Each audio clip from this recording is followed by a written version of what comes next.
Hello, everyone. Welcome to this week's edition of Mortgages and Markets. We've got Stephen Green here. That's myself. And of course, we've got Sam, who has apparently found a home to present in without being in a room, a shed, or in a car. So, Sam, congratulations, buddy. Thank you. Just this week. Don't worry. Next week I'll do it outside. All right, sounds good, man. All right, so let's get into the first topic. I'm going to share my screen in just a moment for those of you watching on YouTube. But the first thing I wanted to talk about, rumors are all over the place, man. It's like I'm in high school again. So when we talk about rumors, we've got CMHC or whoever broke this story. The latest thing is there is rumors about the minimum down payment in Canada going from 5% to 10%. So this is going to change the game.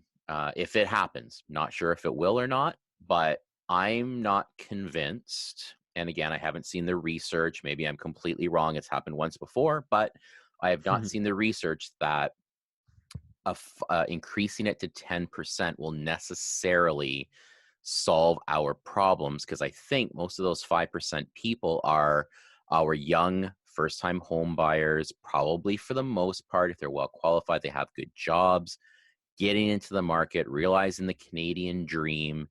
So I'm hoping if they go to that, maybe 10% in certain scenarios, but we don't want to exclude, again, young Canadians who want the dream and kids and a picket fence and, stay home the rest of their lives because they can't go out anywhere anyway. But anyway, that's another topic. So I don't know. What do you think, man? What does that mean to the economy if the minimum down payment is now 10% to buy your first home?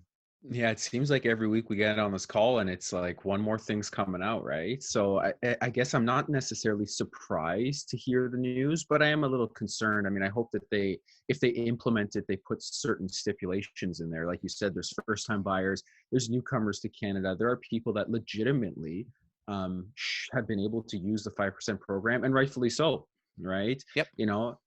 I mean, again, maybe not having it as widespread. We talked about last week with the HELOCs and second properties, maybe that trickles down into that type of segment, but I don't know if it's necessarily fair to just blanket the entire Canadian Yeah. population with. And you know what, maybe if you got to provide, that you're in an industry that we're not going to have a job interruption or income interruption.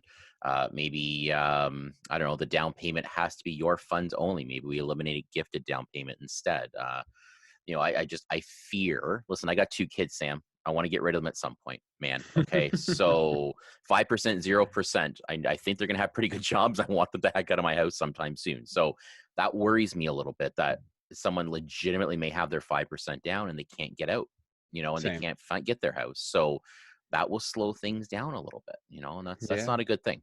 And again, are we hitting the right thing? Are we hitting the actual issue in the market by increasing a down payment for a first-time home buyer? And listen, it's not just first-time home buyers, it's any buyer.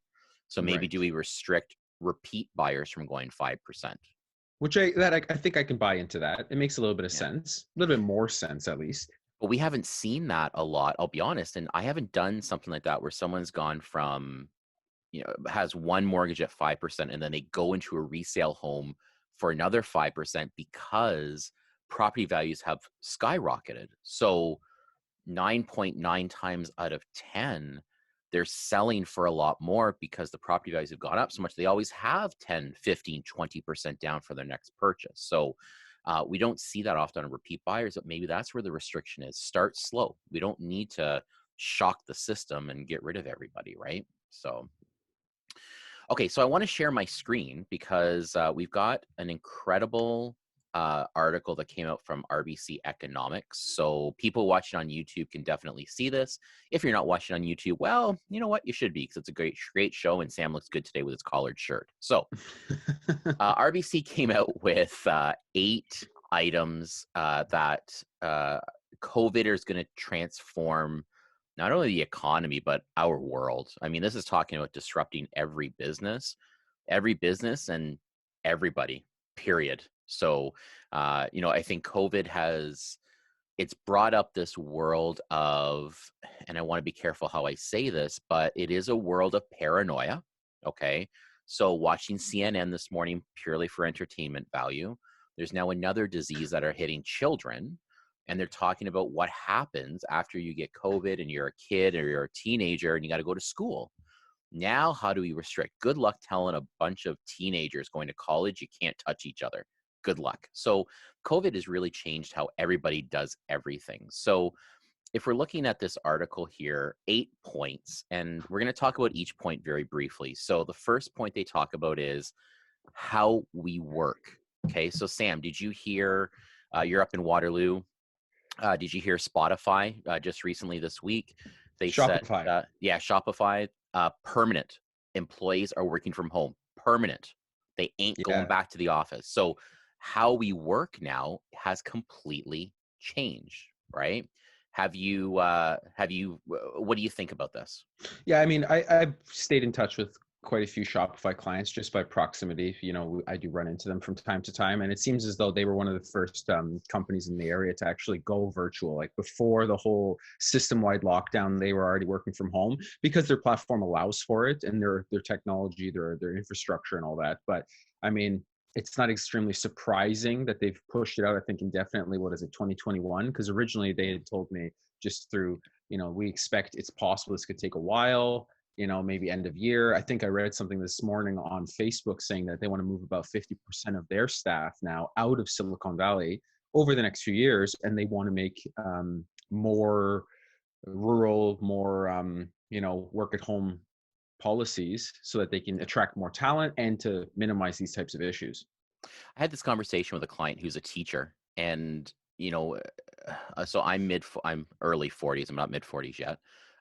She's a retired teacher, and we were talking about this sort of thing. And I said, whatever happened to being at your desk and looking over your shoulder and collaborating with people in person, as opposed to, hey, Sam, do you have a minute for a Zoom call? Like that sort of thing is going away. And the one stat here, it says 75% of Canadians would prefer to work from home a little or more than once restrictions ease. And I'm thinking, I'm a social guy. We're going to run into other issues and possibly emotional issues with people who are extroverts who are just crammed up. And I don't think I'm there yet, but that's going to become an issue. So our whole world, the way we work, it's different now. And I look at this, I'm looking at conferences. We're not doing conferences anymore, right? No. Co-working spaces gone.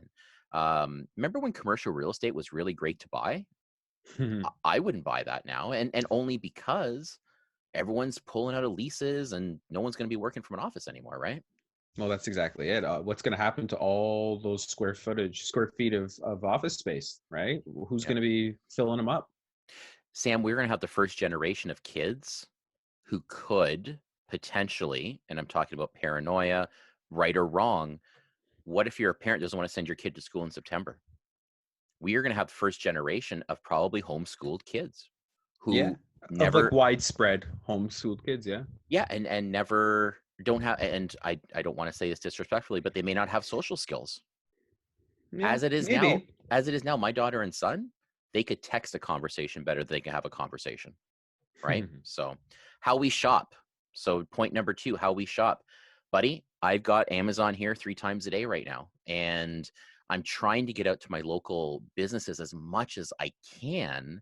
However, if you have that fear, why aren't you using Shopify, Amazon, all these other online systems, right? I mean, you probably got tech clients who um, they could be making money over or hand over fist money on this, right? Yeah, I mean, I kind of, I'm trying to do the whole curbside pickup where possible, but I don't know if you've been in any of these lines, grocery stores, Canadian Tire, Home Depot. It's an extra 30, 45 minutes at Yeah, least, yeah. right? Once you get in the store, they're so short staffed, you can't get anybody to help you with anything. The wife and So, I had to make a decision this week. Do we go stand in line at Walmart, 15 people deep in the yeah, cold? Because at the time it was cold, it wasn't spring season yet. Or do we buy it online? We had to make that choice, yeah, right? So, that's what it is. what's going to happen with? I'm going to say this kind of tongue in cheek, but the last department store still alive is the Bay. How much longer can they survive? Yeah. And imagine that real estate footprint, right? All right, how we watch. Oh my God. Okay, so Netflix is like my new best friend. Okay, so Welcome to how the we party. yeah, exactly, right? Have you done a Netflix party yet? No, I'm Okay. not. No. All right. I haven't done it either yet, but seriously, I'm that extrovert. I need that stimulation. So Yeah. things that are up, streaming services, Zoom, all that other sort of stuff, things that are down. Remember we used to go to baseball games? I forgot we are in May and baseball hasn't started yet, Don't remind me. right? It's devastating. Yeah. I got a gift card the other day. I redeemed some points and I got it for a cinema. I'm like, what am I going to do with this? Like, Yeah. I, I miss popcorn. I miss movie theater popcorn. that's That's all right. I want. Right, right. All right, how we share. Okay, I have an issue in my area where I live. So point number 4, how do we share information and everything like that? So I'm in an area, I don't know about you, but right around noon, my noon to 1, maybe 2, my bandwidth slows right down. I have trouble Oh getting yeah. phone calls. So now all of a sudden, if you're in an industry that is tech, man, you are off to the races. You're going to have some great income happening, right? Yeah. Yeah, potentially. There's definitely a shift, right? We have to remember that sometimes when you think about the way that we're spending as an economy, right now there's a lot of shifting of where the money's going. But let's not assume that there is an impossibility here. It's not inconceivable that as this plays out, we may just see an overall spending go down, right? So right now it's we're still in that shifting phase though. Yeah, and I believe what inflation, April inflation numbers came out negative this week. Um Was it negative or I pretty darn low? Yeah, I mean, the Bank of Canada is essentially expecting that inflation will most likely actually stay relatively low, even though you'd think it's counterintuitive given all the money printing and all that. But it looks like, yeah, once their expectation, I should say, is that inflation will be pretty low. Yeah. Point number 5, how we travel. Hey, remember Sam? Remember that one time when people used to go on cruises? Do you remember that? I, Remember that one time we used to take flights to places when the border was open? Oh my God. Like that has now changed everything. I mean, I don't want to get on a plane yet, right? And I'm the one that's probably the most confident about reopening and everything like that. But the jazz festivals are canceled. Caravan is canceled. Everything's just canceled, right, for the everything's foreseeable canceled. future. So the problem is it's not just canceling events and all sorts of carnivals or whatever. It's the hotel revenue. It's the travel revenue. It's people going to stores. Like the domino effect is just Is massive, insane. One massive. interesting thing here they're saying that's up is car rentals, right? Interesting. So if you're traveling with your family, assuming not crossing a border anywhere, but if you're traveling with your family, then you know what? Why not take a rental car? I'm sure they're sanitizing those things down like you wouldn't believe, and off you go, right? Yeah, I bet you the RV market's going to do real well this summer. That is an incredible point. You know what? That's a really good point. Yeah. Why wouldn't you, right? Make your own experience. Don't worry about flying, which is kind of sad because we were so used to doing that, right? Yeah. Okay. Point number 6, how we heal. So, this is going to be interesting because are you going to feel comfortable having an aging parent going into a retirement or a medical community or a health community knowing what is going on? Am I going to now have to stay home and take care of my aging parents because I'm working from home anyway, um, because of all the issues going on, right? So now businesses and biotech companies that can truly trace and do medical things for people, they should blossom, right? Yeah, I mean, this is actually kind of a big one. I underestimated it actually until recently. So, just my girlfriend needed to go in and get some testing done. I don't know if you've had the pleasure of going in for any of these types of scenarios, but it is very difficult.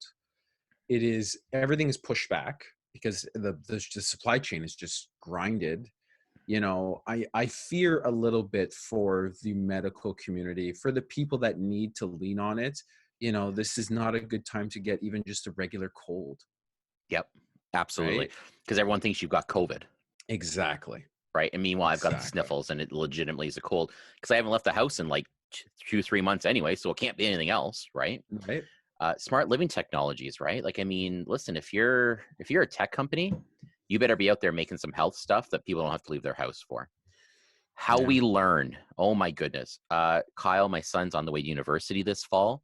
I don't actually think I'm going to get rid of him, and I can't get rid of him anyway because it's might be 10% down for a house. But anyway, we're looking at this, and it's like I think U of T announced this morning they're going to have half in person, half virtual. So whatever can be done virtually, do Hmm. virtually. If you got to come in to dissect a pig or whatever, then you come in for that. But already, we're seeing low enrollment, right? If you're a student, why would you bother enrolling if you can't get a great education? I mean, I think you still would, but what if you don't think, what if you were in grade 12 this year and you missed a bunch of your classes? Are you truly set up for success to go to university? Right. So, how we learn is going to change. I mean, how do you see this from um, a higher education perspective? So, and you probably see this firsthand. I mean, I don't have children, but from what I do hear from friends and colleagues and whatnot, it does seem to be very, very challenging to stay engaged and to keep people at the right pace. I do wonder, though, do you see the effects of this 5, 10 years down the road, where that cohort of people that had that kind of, I don't want to call it a gap yet, because we may just adjust, but how does that adjustment play out to And I that th- generation? and I think that's the $1 million question, because I think to answer your question, I think we're going to have, and listen, I'm not talking about every single kid in this generation, but I think we will have a different outlook. So think about, so I coach competitive volleyball. I know the parents these days, because of what they had when they were kids, treat things differently with their Hmm. kids. When these kids become adults and they have kids, they're going to treat things differently with their kids. I joked with my wife this morning. I said, we no longer have the bubble wrap kids. We're going to have like the cement box kids where they have no exposure to anything, because, and parents, I'm a parent, I want the best for my kid. That might go into overdrive, that paranoia, right? So maybe if we look at this, for example, maybe now parents are picking schools, post-secondary, high schools, based on their high-tech abilities to deliver great content. Yeah, and let's That's not what forget happens. there's gonna be people that are gonna be left behind, right? Not everybody Yeah. has the money and the facilities and the time to be able to do this. There's a lot of people that don't get to work from home. Yep. So if you're not working from home and your kids are not going to school and you probably can't, or not, I shouldn't say probably, but you may not be able to afford some of the amenities that other children can, then, Yeah. you know, that Yep. kind of has its own effects. Okay, last point, and then we're going to wrap this up. Number 8, how we trade. I'm going to turn this one over to you a little bit, because this is getting into GDP and it's getting into trade and stuff like that. So, I mean, are we becoming self-sufficient? Are I we think no that longer relying on the circus down south of the border? I no, I don't know if I'd go that far just yet, but I think there is a general sense across the globe a little bit of how we're going to have to adjust our supply chains, how we're going to have to become more protectionist. Our ability to assume everything, or not everything, but certain things that some countries take for granted that they don't produce, they're going to have to produce in some capacity locally. There's also, and you may see this in the news, there's a growing movement, I suppose, of um, I don't want to say pessimism, but definitely questioning how certain countries around the world have their transparency, their honesty, their just the numbers aren't necessary. There's noise in the numbers, I Or suppose. lack thereof, honesty and transparency, right? Exactly. Yeah. So you're starting to see that trickle. At least the conversations are opening up, especially on the U.S. side. I think up to this point, generally speaking, the government, Senate, the House, Congress in general, has not really wanted to go down that road. But there seems to be more of an appetite now, and I don't know if that's a political reason. That's a different conversation. But it's something that's changed, Yeah. right? They're talking about delisting certain companies from the S&P and the New York Stock Exchange. They're talking about, what kind of auditing goes into certain countries and where this, it's just so many little things like that, you know, things are gonna have to change. And stuff we never thought we would ever see. Yeah, Right? Like, again, I used in the our term wildest before. dreams. Yeah, like we're making this up as we go along because we have to, right? I'm looking at here, it says here, consumers to eventually face higher prices and less selection. Great. higher prices and people aren't making as much money. Like that is not good, right? Yeah. So, we'll see how this all goes, but how we trade, it's going to change, and I think it's going to be impacted. It's going to impact our economy overall. So, Without a question. Sam, thank you, my friend. Hey, you look good in a collared shirt, but I haven't seen that on you in a little while, so you look good. I'm not trying it. I'm still wearing my Minnesota Gophers garb because I just not leaving the house just yet for There for you go. business stuff. But have an awesome week and enjoy your weekend. It's supposed to be nice and not rain. So, everybody else out there, thank you so much for joining us. Look for our next show next week. Have a great weekend, everybody.